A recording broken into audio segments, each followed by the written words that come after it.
जो आज का आपका ट्रेनिंग है वो है कॉन्ट्रैक्ट रिन्यूअल पे। ओके, सो जो कॉन्ट्रैक्ट रिन्यूअल आपको करना है बेसिकली, तो उसका बेसिकली जो ईआरपी पाथ है, तो उसके लिए आपको जाना है सर्विस मॉड्यूल में, अगेन जाना है आपको सर्विस सेक्शन में, एंड उसके बाद सर्विस सेक्शन में आपको जाना है कॉन्ट्रैक्ट रिन्यूअल पे। ओके, तो ये रहा सर्विस मॉड्यूल, सर्विस सेक्शन, और सर्विस सेक्शन में आपको कॉन्ट्रैक्ट रिन्यूअल पे जाना है। ठीक है, कॉन्ट्रैक्ट रिन्यूअल पे क्लिक करेंगे तो आपको इस तरह का एक ऑप्शन आएगा जहाँ पे आप रिन्यूअल का कंप्लीट जो प्रोसेस है वो फॉलो करेंगे।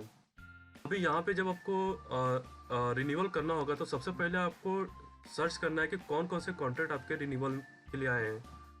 तो उसके लिए आपको यहाँ पे from date and to date का फिल्टर दिया हुआ है, वो आपको यूज़ करना है। सो मैंने सिलेक्ट किया 1 सितंबर से लेके 30 सितंबर। सो डेट सिलेक्ट करने के बाद मैं यहाँ पे गो के बटन पे क्लिक करूँगा। तो ये रहा मेरा डेट का फिल्टर, और डेट के फिल्टर के बाद मैं इस गो के बटन पे क्लिक करूँगा। तो जैसे मैं गो के बटन पे क्लिक करता हूँ, यहाँ पर आप देख सकते हैं कि यहाँ पे अनप्रोसेस्ड और प्रोसेस्ड का 2 लिस्ट आ रहा है। अनप्रोसेस्ड और प्रोसेस्ड का मतलब क्या होता है, पहले मैं ये एक्सप्लेन करता हूँ। तो अनप्रोसेस्ड मतलब क्या होता है कि ये सारे कॉन्ट्रैक्ट आपके रिन्यूअल के लिए हैं और आपने अभी तक इस पर कोई भी काम नहीं किया। काम का मतलब कि आपने क्लाइंट को कोई भी रिन्यूअल लेटर नहीं भेजा है, या मतलब कोई भी ऑपरेशन आपने उससे परफॉर्म नहीं किया है। ओके, और प्रोसेस्ड का मतलब क्या होता है कि इस कॉन्ट्रैक्ट पे आप ऑलरेडी काम कर रहे हैं, मतलब रिन्यूअल का जो प्रोसेस है वो इन प्रोसेस स्टेटस में है। मतलब आपने उनको रिन्यूअल लेटर भेजा है, आप उनके कंफर्मेशन का वेट कर रहे हैं। अब यहाँ पे सबसे पहला जो स्टेप रहेगा, तो पहला स्टेप आपने क्या किया, आपने डेटा सर्च किया। डेटा सर्च करने के लिए आपने डेट फिल्टर यूज़ किया, और डेट फिल्टर के बाद आपने गो के बटन पे क्लिक किया। अब सेकेंड आपको क्या करना है कि पहला जब एक्शन आपने परफॉर्म किया तो आपके पास 2 लिस्ट आएगा, अनप्रोसेस्ड और एक प्रोसेस्ड का लिस्ट आएगा। तो सेकेंड स्टेप आपको क्या करना है, convert unprocessed data into processed one. आपको क्या करना है, मतलब अगर आपको क्लाइंट को ये रिन्यूअल लेटर भेजना है तो आपको सबसे पहले क्या करना पड़ेगा कि उस कॉन्ट्रैक्ट को सिलेक्ट करना है, और सिलेक्ट करने के बाद अब इस कस्टमर का नाम क्या आ रहा है, मॉडर्न कोमारॉक कस्टमर का नाम है। तो आपको इसको सिलेक्ट करना है। सिलेक्ट करने के बाद आप जब ऊपर स्क्रॉल करेंगे तो यहाँ पे आपको प्रोसेस रिन्यूअल का एक बटन मिलेगा। ये हो गया प्रोसेस रिन्यूअल। आपको क्या करना है, प्रोसेस रिन्यूअल पर क्लिक करना है, और जैसे आप क्लिक करेंगे तो आपको इस तरह का एक मैसेज आएगा कि selected record have been marked for processing. ठीक है, और उसके बाद अगर आप नीचे आएंगे आप देख सकते हैं कि लास्ट में मैंने अभी ये मॉडल कोमारॉक मैंने ऐड किया यहाँ पे। ये मेरा लास्ट में मेरा ये कॉन्ट्रैक्ट है, तो ये मेरा कॉन्ट्रैक्ट है जिसको मैंने रिन्यूअल के लिए मार्क किया है।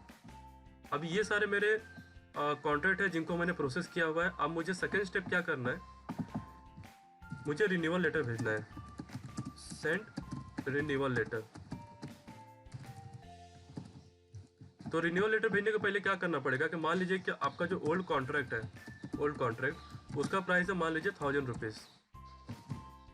अब जो आपका न्यू कॉन्ट्रैक्ट है उसमें सपोज आपने कुछ रिवीजन किया है, चांसेस है कि आपने रिवीजन किया रहेगा, तो कुछ रिवीजन करना तो आपको अगर उसको 1500 भेजना तो आप उसको 1500 पहले चेंज करेंगे। वो करने के लिए आपको कैसे करना है, जैसे एग्जांपल ले लेता हूँ मैं, ये डेल्टा एंटरप्राइज का एग्जांपल लेता हूँ।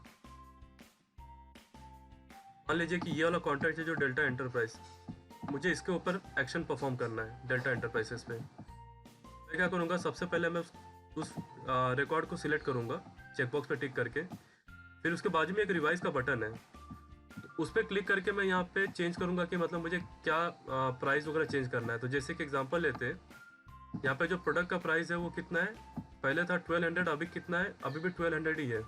आप इसको अगर 1500 करना है तो आप इसको 1500 भी कर सकते हैं। फिर यहाँ पे जीएसटी दिया हुआ है, अगर आपको जीएसटी ऐड करना है तो आप जीएसटी ऐड कीजिए, नहीं ऐड करना है तो इसको ब्लैंक रखिए। तो मेरा ओल्ड कॉन्ट्रैक्ट जो था वो था 1200 का, और मेरा जो न्यू है वो 1500 का। फिर ये चेंजेस करने के बाद आप नीचे ओके के बटन पे क्लिक करेंगे। तो ये रहा आपका ओके का बटन।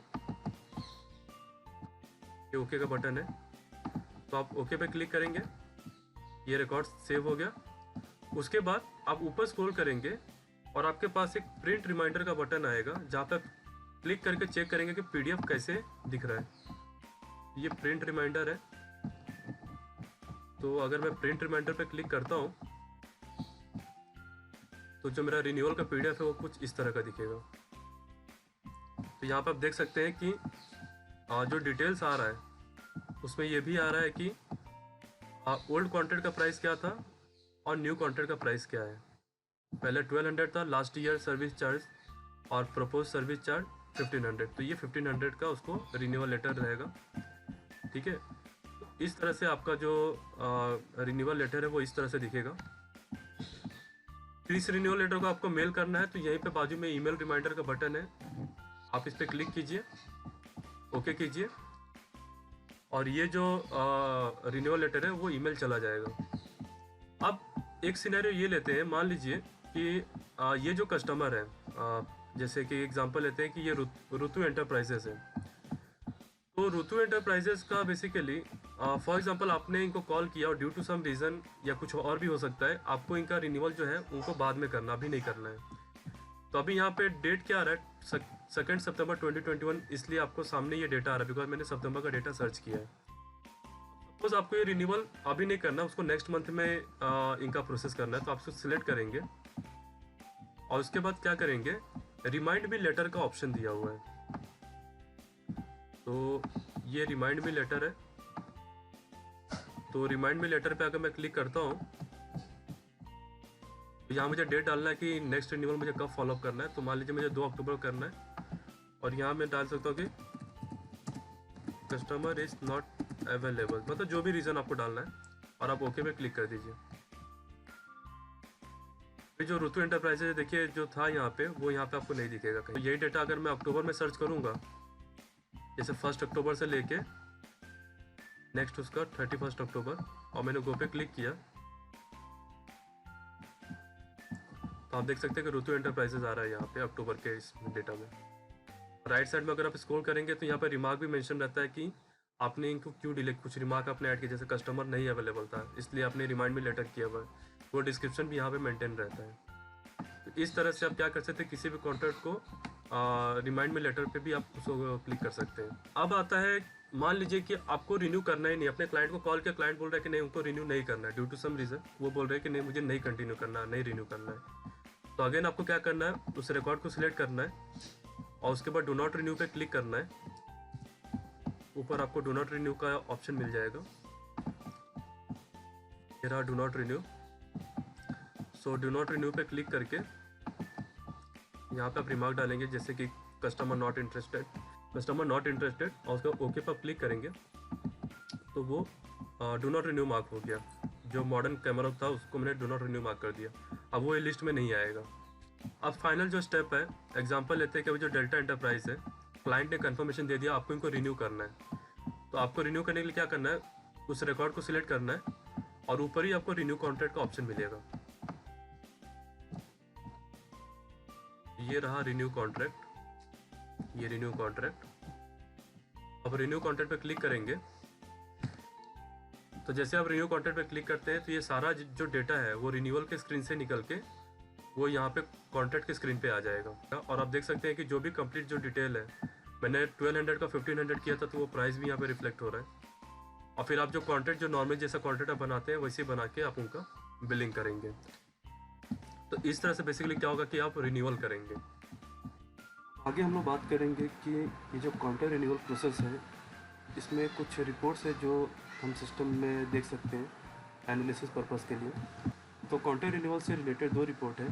पहला रिपोर्ट है रिन्यूअल डैशबोर्ड और दूसरा रिपोर्ट है रिन्यूअल लॉस एनालिसिस। ये रिपोर्ट देखने के लिए आपको सिस्टम में जाना है, और सिस्टम आप जाएंगे तो होम स्क्रीन पे आपको ये रिपोर्ट मिलेगा। अगर आप किसी अदर पेज पे हैं अदर देन होम स्क्रीन, तो राइट कॉर्नर में यहाँ पे होम स्क्रीन का एक सिंबल है, आप क्लिक करेंगे तो आप होम स्क्रीन पे आ जाएंगे, और जैसे होम स्क्रीन पे आएंगे आपको इस तरह का एक रिपोर्ट मिलेगा। अगर ये रिपोर्ट आपके लिंक पे अवेलेबल नहीं है तो आप अपने रिलेशनशिप मैनेजर को कॉल कर सकते हैं, वो आपको हेल्प करेंगे ये रिपोर्ट्स सेटअप करने के लिए। अब यहाँ पे जो रिन्यूअल डैशबोर्ड और रिन्यूअल लॉस एनालिसिस जो रिपोर्ट है वो देखने के लिए आपको आपका कर्सर यहाँ नीचे यहाँ पे पॉइंट आउट करना है और यहाँ पे आपको इस तरह का एक मैसेज आएगा। तो जैसे ही आप उस पर क्लिक करते हैं आपके सामने सारे रिपोर्ट यहाँ पे रिफ्लेक्ट होंगे। तो इन सभी रिपोर्ट में से आपको रिन्यूअल के लिए सिर्फ रिन्यूअल डैशबोर्ड और renewal loss analysis report check करना है। ये 14 नंबर पे और 15 नंबर पे रिन्यूअल डैशबोर्ड और रिन्यूअल लॉस एनालिसिस रिपोर्ट है। मेरा रिन्यूअल डैशबोर्ड और 15 नंबर पे रिन्यूअल लॉस एनालिसिस रिपोर्ट। पहले मैं चेक करता हूँ renewal dashboard. Renewal dashboard report में आपको कंप्लीट डिटेल मिलता है कि टोटल कितने रिन्यूअल्स हैं, कितने रिन्यू हुए हैं, कितने अनसक्सेसफुल मार्क हुए हैं, कितने अभी तक पेंडिंग है रिन्यूअल के लिए। फिर वन टाइम का भी एक स्कोर कार्ड दिया गया हुआ है, बिकॉज बहुत सारे कॉन्ट्रैक्ट ऐसे होते हैं जो सिर्फ 1 डे का कॉन्ट्रैक्ट होता है, सिर्फ सिंगल सर्विस होता है, तो वो जनरली रिन्यू नहीं होता है, तो उसका भी रिकॉर्ड यहाँ पे वन टाइम केस में मिलेगा। फिर सक्सेसफुल रेशियो में आपको पता चलता है कि कितना परसेंटेज आपका रिन्यूअल सक्सेसफुल हुआ है। तो यहाँ पे बेसिकली रिपोर्ट पे 2 स्कोर कार्ड है। जो पहले रो का स्कोर कार्ड है ये आपको काउंट दिखाता है, जो सेकेंड रो का स्कोर कार्ड है ये बेसिकली आपको अमाउंट शो करता है। सिमिलरली यहाँ पे कुछ पाई चार्ट भी है जहाँ पे ब्रांच का पाई चार्ट है, कैटेगरी है, सेल्स पर्सन है। तो ब्रांच में बेसिकली आपको पता चलता है कि ब्रांच वाइज आपको कितना रिन्यूअल है वो आपको पता चलता है। कैटेगरी वाइज भी आपको एक रिपोर्ट मिलता है, बिकॉज जो आपके कॉन्ट्रैक्ट होते हैं उसको अगर आपने कैटेगराइज किया हुआ है, अब जैसे कि आप देख सकते हैं कि इस लिंक पे मैंने कॉन्ट्रैक्ट को कमर्शियल और रेसिडेंशियल में कैटेगराइज किया हुआ है, तो मुझे उसका कैटेगरी मिल रहा है। फिर लास्ट में सेल्स पर्सन वाइज भी डेटा रिफ्लेक्ट हो रहा है। तो इस तरह से ये एनालिसिस है। यहाँ पे कुछ फिल्टर्स भी दिए हैं, जैसे कस्टमर का फिल्टर है, कस्टमर वाइज डेटा आप सर्च कर सकते हैं, सेल्स पर्सन है, ग्रुप है, कॉन्ट्रैक्ट का आईडी भी यहाँ पे दिया हुआ, आईडी वाइज भी आप चेक कर सकते हैं। तो ये डिफरेंट फिल्टर है जिसका आप यूज़ करके आप डेटा को सर्च कर सकते हैं। देन ऑल्सो जो ऊपर एनालिसिस आपको दिख रहा है उसका जो कंप्लीट एक डिटेल है वो आपको यहाँ नीचे टेबल में मिल रहा है। तो ये रहा टेबल जहाँ पे एक कंप्लीट एक टेबल में डिटेल है। इस रिपोर्ट को अगर डाउनलोड करना है तो इस टेबल पे कर्सर को पॉइंट आउट करके आपको राइट क्लिक करना है और यहाँ पे आपको ऑप्शन मिलेगा एक्सपोर्ट का। तो जैसे आप एक्सपोर्ट पे क्लिक करते हैं तो आप आइदर CSV फॉर्मेट में फाइल को डाउनलोड कर सकते हैं या फिर CSV एक्सेल फॉर्मेट में या फिर गूगल शीट में। तो जैसे मैं यहाँ पे CSV एक्सेल लेता हूँ और मैं एक्सपोर्ट करता हूँ तो आप देख सकते हैं कि रिपोर्ट एक्सेल शीट में डाउनलोड हो गया है। ये रहा कंप्लीट डिटेल जो मैंने डाउनलोड किया हुआ है। फर्दर आपको अगर कुछ एनालिसिस करना है तो आप इस रिपोर्ट का यूज़ करके आप एनालिसिस कर सकते हैं। तो ये है basically renewal dashboard report. Similarly एक लॉस एनालिसिस रिपोर्ट भी है। तो रिन्यूअल लॉस एनालिसिस है बेसिकली इस रिपोर्ट में ये पता चलता है कि अगर कोई आपका रिन्यूअल लॉस हो रहा है तो क्या रीज़न है जिसके वजह से रिन्यूअल लॉस हो रहा है। उस एनालिसिस के बेस पे आप डिसाइड कर सकते हैं कि आपको क्या इम्प्रूवमेंट आपको आपके बिजनेस में लेके आना है जिसके वजह से रिन्यूअल जो हो वो मैक्सिमम हो।